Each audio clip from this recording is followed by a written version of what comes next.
Hey, it's Old Timey Crimey. We are still on vacation, or hiatus if you want to be all professional about it. But because I know you just can't live without us, we're giving you a little something to get you through until we come back next week.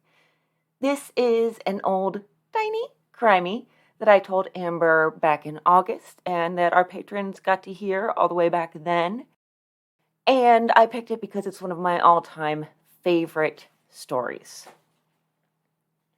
My cat is kicking some paper around if you heard that.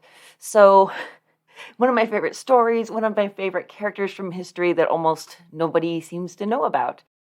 And so I thought it would be fun to share this with you guys. And if you enjoy this, then over at patreon.com/oldtimeycrimey, there is so much more where that came from.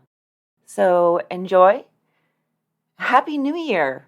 And thanks for spending some time with us in 2021. We can't wait to spend more time with you in 2022.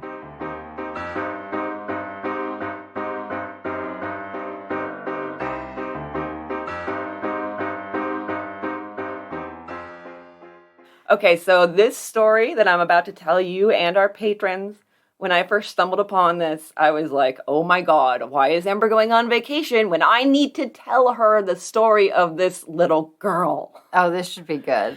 So, this is the story of Mary Avery. She had a nickname. I'm not going to tell you what yet. We're going to let that come up organically. Okay, so she has to earn her nickname first. Yes, okay. Yes. This is a quote about hoodlums from The Barbary Coast by Herbert Asbury. The memberships of many of the early hoodlum gangs included girls, and several were captained by maladjusted representatives of the so-called gentler sex. These girls were almost more ferocious than their male companions. But yeah. Yeah, and their fertile minds devised most of the unpleasant methods of torture with which the hoodlums employed upon their victims. Oh, this is going to be good. Yeah, so at the age of 12 or 13 years old, little Mary was at the head of a San Francisco gang. That's awesome. And some of the boys in the gang were as old as 16, and she's still telling them what to do and where to go. That's awesome. Yes. So petty thievery is her game, but when she's arrested in March 1877, it's not really clear in the papers whether it's for theft or for kind of like vagrancy. One paper says she was found sleeping in a hayloft over a blacksmith shop, and another one says that she and her companions were having a seance, but that maybe that they meant party? I don't know. They could have been trying to raise the dead, though. You never know. You never know with these hoodlums. But, I think us at 12 and 13 were probably having seances. Absolutely, yes. We absolutely were. We were totally into witchcraft at that age. It was a thing. That was the whole thing. Yes, witchcraft and supernatural stuff. So Mary was taken to the San Francisco City Jail with her gang. It was about half and half, male and female, and they put on a show for the reporters. When they were brought into the prison, they cried and grieved in such a manner that it was scarcely possible to believe that they were not the embodiment of that innocence which is attributed to childhood, and the reporters present looked upon them as greatly persecuted beings. Aww. So they cried, and they were like, oh no, we were just good kids, we weren't doing anything wrong. And then, so they separate the boys and girls in adjoining cells. Yeah, they did that in juvie, too. That's like a thing. It's like a thing, yeah. Well, another thing... Can't have any sex going on. Another thing is that Mary had a petticoat, and she used it to smuggle in cigarettes and a knife. Mary's my kind of girl. Mary is. So the cigarettes were discovered by her jailers when she and the other girls arrested with her started smoking them right in the cell. So they were like, well, we're going to take those now. You're not supposed to be doing that here. Then the girls were all dancing and singing in their cell and raising a ruckus. And when asked to keep quiet, she whipped out her knife. Well, that wasn't very smart. So then you gotta wait till they open the door for that. Yes, that's right. They searched her, and that's when they really figured out the petticoat. And we have a description of it. She wore a petticoat of double thickness, and on the right and left sides, in the natural position for pockets, 2 slits had been made, thus converting the entire garment into one immense pocket. That is awesome. This was her shoplifting petticoat. I would wear a petticoat. Well, when I was 13, I would have worn a petticoat had I been able to do that. Instead, I had Jinko jeans. Yes. Those were the modern shoplifting petticoat. Effect, yeah. Those giant pockets. But after that, she took a shine to one of the boys in the cell next door, and so she was making a lewd offer to him, or maybe to all of them.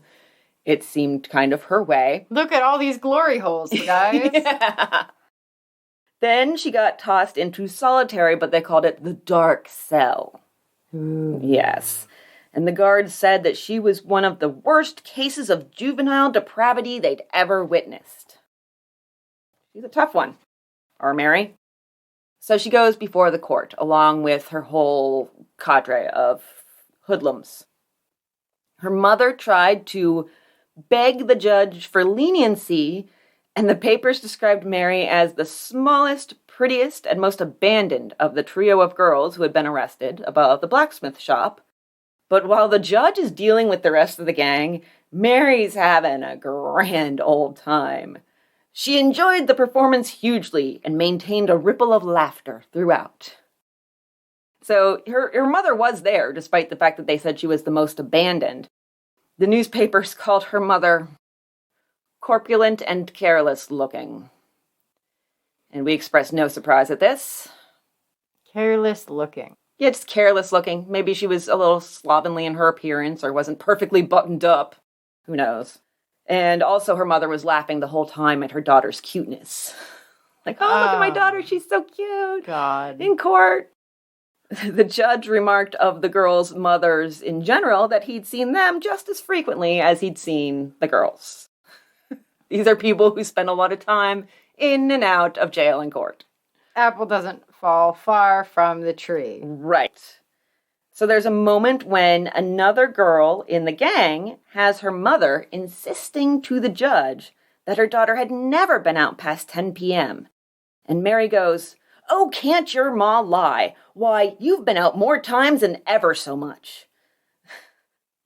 Wow, Mary just throwing her friend under the bus there. Right? Exactly. She could have gotten off, but nope. Everyone's going down with the ship. Exactly. Mary's taking everybody who went down with her. That girl got tossed to juvie, which we'll get to their version of juvie.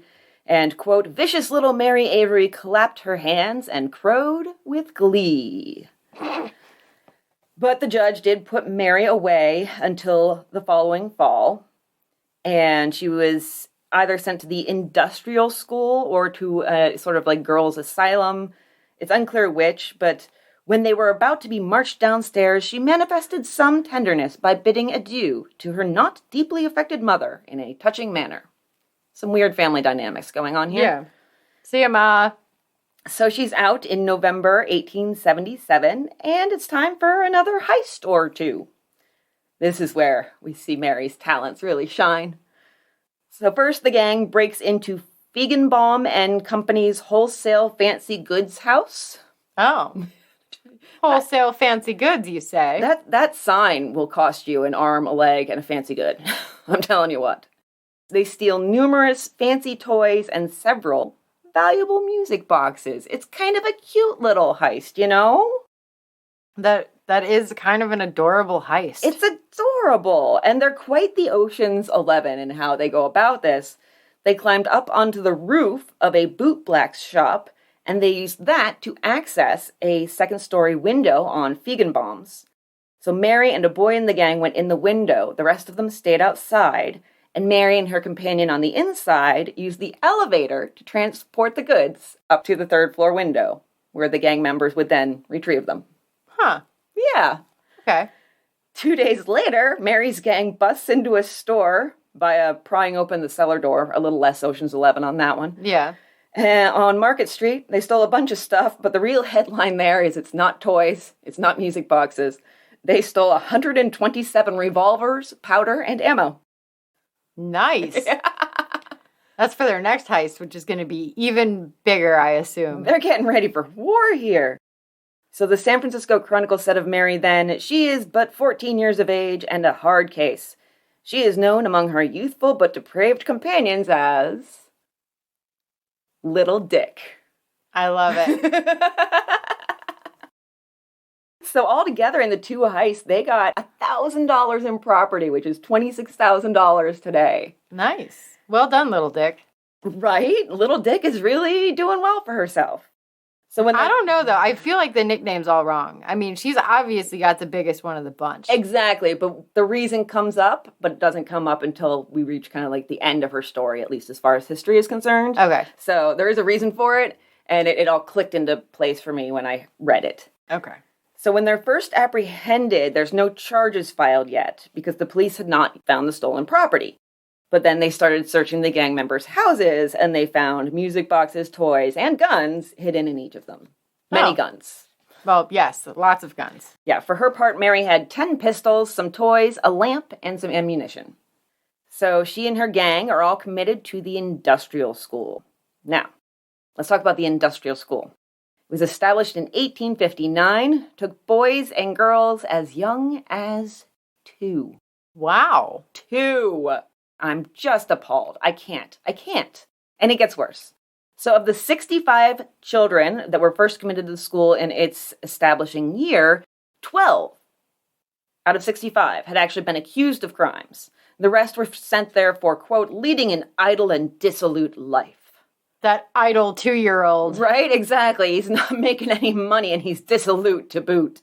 And really, it just became a workhouse for children and sustained itself with revenue from the children's labor. Yeah, makes sense. They would work for 8 or more hours per day. They would attend school for 4 hours, but it really wasn't a well-equipped schoolroom.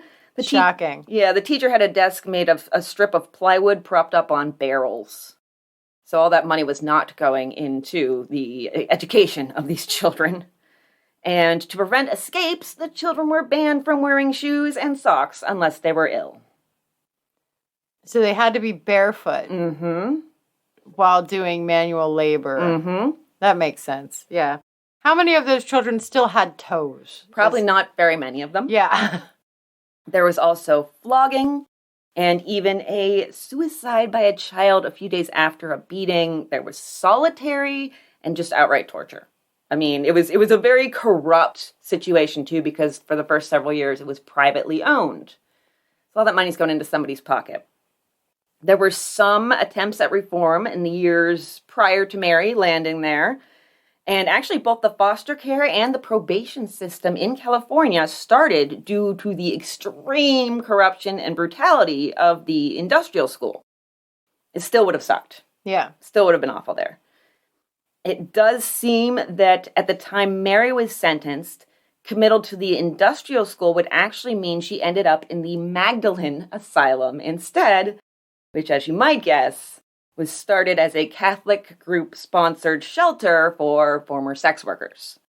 And in 1872, the city took over the industrial school because of, again, the corruption and the brutality, and they started kind of shuttling the girls to the asylum. So that they could learn how to be sex workers.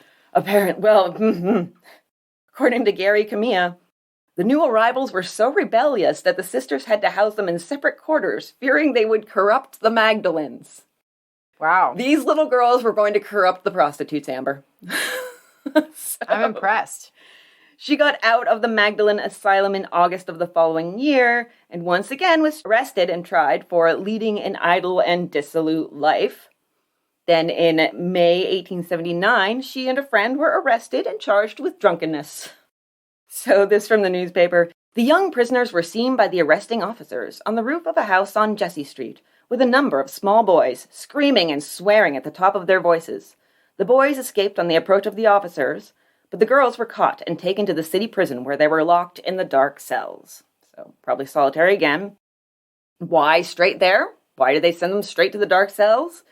Because of the round oaths which fell in a continuous stream from their lips, which were shocking in the extreme. They probably said damn. Maybe even darn. I have a feeling Mary said a lot more than that. She probably did. And this is where we learn that Mary has another alias with her cohort, and that's probably where Little Dick came from. She is called Dick Turpin. He was an English highwayman in the 1700s and led the Essex Gang until he was hanged. Apparently, her pals were fans of old-timey crime. That is wonderful. Isn't that amazing? So, this is, however, where she pretty much disappears from the entire historical record. She was drunk and in solitary for using filthy words. Girl after our own heart. Yep. I looked everywhere, but this story ended up being a little smaller than I intended, and the research kind of ended up being circular. Like each new resources I found kept pointing to other ones. And do you know how fun it is to search Google for Little Dick? Yes, I do. Of course you do. That's how I spend my Saturday night. Micro penises. So I looked everywhere, couldn't find anything else on her. But in my search for more material on Mary Avery, Little Dick, I did find another Little Dick in San Francisco in 1883 at the Baldwin Theater. The new program there featured among its stars Bob Mack, who performed barnyard frolics with his educated bantam rooster, Little Dick. The only living trained fowl in the world, and the only featured artist before the public. The attempt of the New York Society for the Prevention of Cruelty to Animals to prohibit the appearance of Little Dick because he was introduced after bedtime proved a failure. Old-timey times are weird. That is glorious. And so I hope you enjoyed the story of Little Dick. Little Dick. Little Dick and her old-timey crime fan friends. So, bye! Bye. My sources are Bob Calhoun in SF Weekly, Gary Kamiya on the San Francisco Chronicle, and from newspapers.com, thank you, Chris Garcia, the San Francisco Chronicle, the San Francisco Examiner, and from the California Digital Newspaper Collection, the LA Herald.